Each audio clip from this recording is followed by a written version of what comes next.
আমার জিন্দেগি চলে যাবে 10টা মেরে তারপরে হুমায়ুন কবির মরবে। মুর্শিদাবাদের মাটিতে দাদাগিরি করলে পুঁতে দেবো অর্জুন সিংকে, একদম আস্ত পুঁতে দেবো।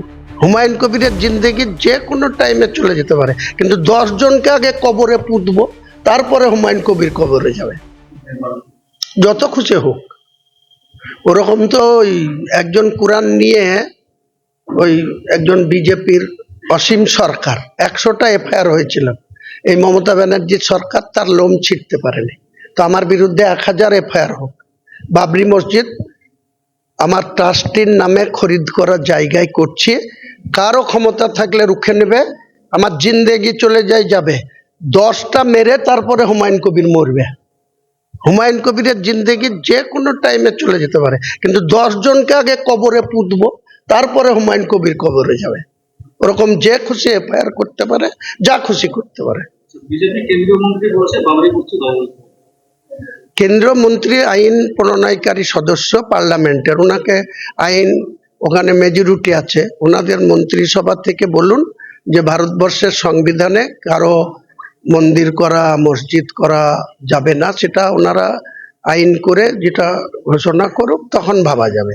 সুপ্রিম কোর্ট বাবরি মসজিদ মানা করেনি কোথাও। 2019 সালের যে নির্দেশ, তাতে সুপ্রিম কোর্ট বলেছে বিতর্কিত ল্যান্ড রামলীলাকে দেওয়া হয়েছে, সেখানে রাম মন্দির হয়েছে। তাহলে কেউ যদি তার নিজস্ব ল্যান্ডে, আমার পুত্র সন্তান হলে আমি সাদ্দাম নাম রাখবো না বাবর নাম রাখবো না হুমায়ুন নাম রাখবো না শাহজাহান রাখবো, এটা আমার বিষয়। कौन बोलने वाला है जो योगी आदित्यनाथ मुझे बोलेंगे? कौन बोलने वाला है अर्जुन सिंह? बैरकपुर पेचे मुर्शिदाबाद, এটা মুর্শিদাবাদের মাটিতে দাদাগিরি করলে পুঁতে দেবো অর্জুন সিংকে, একদম আস্ত পুঁতে দেবো। আসুক না, লাখ লাখ লোককে অর্ডার দিয়ে দেবো অর্জুন সিংকে একবারে জ্যান্ত, যেমন এদের একটা বৈরাগ্যদের মৃত্যু হলে খাড়া করে পুঁতে, অর্জুন সিংকে খাড়া করে গর্ত করে পুঁতে দেবো। বাবরি যাত্রা কি কাল থেকে শুরু হবে? হ্যাঁ, কালকে 10টার সময় হবে। আগামী দিনে বাবরি মসজিদের গোটা ভারতবর্ষের মানুষকে আরো জানানোর জন্য বাবরি যাত্রা হবে।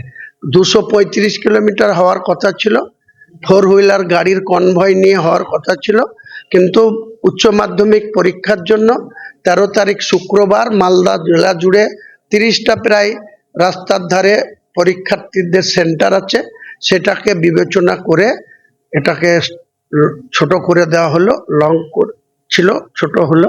টেক্সটাইল মোড় থেকে হেঁটে গোটা এসপি অফিসটা ঘিরবো, 1 লাখ লোক নিয়ে গিয়ে এসপি কে দেখাবো ও কত বড় দাদা হয়েছে। ও এখানে মানুষের জমি জায়গা নিয়ে ও অ্যাসেসমেন্ট করছে। ও এখনো স্টেটমেন্ট করেছে যে যারা যারা বেআইনি রোজগার করেছে, তো এতদিনও কোথায় ছিল, কটা বেআইনি রোজগার। আমার যে সব মেয়ের নামে জমি জায়গা, এমন বাহাদুর পুলিশ অফিসার যেখানে বিল্ডিং আছে, কনস্ট্রাকশন আছে, সেই কনস্ট্রাকশনের ল্যান্ড ফ্রিজ করেনি, বিল্ডিং ফ্রিজ করছে। এই তো হচ্ছে এদের দক্ষতা, এই তো হচ্ছে এদের চামচাগিরি করা। তার কলার ধরে জবাব নেব 14 তারিখে, কলার ধরে। আর ওই অতনু দাস কি করে লালগোলার মুসলিমদের উপরে এত অত্যাচার করে, 50টা মুসলিম ফ্যামিলির লাইফ শেষ করেছে, 20 কোটি টাকা বেআইনি ভাবে ওই মাদক ব্যবসায়ীদের কাছ থেকে টাকা তুলেছে। তার বিরুদ্ধে মমতা ব্যানার্জি যতক্ষণ ব্যবস্থা না নেবে, পশ্চিম বাংলার এই মুর্শিদাবাদ জেলার আইন শৃঙ্খলা কোন জায়গায় পৌঁছাবে তার জন্য দায়ী মুখ্যমন্ত্রী থাকবে। কটা গুলি আছে চালাবে। আর আমাদের কত লোক আছে বাংলার সকেটের তো কোনো আওয়াজ শুনেনি, যখন আমাদের উপরে গুলি আসবে আমরাও বাংলার সকেট দিতে যখন চার্জ করতে বলবো, সেদিন বুঝে নেব কে কোথায় থাকে।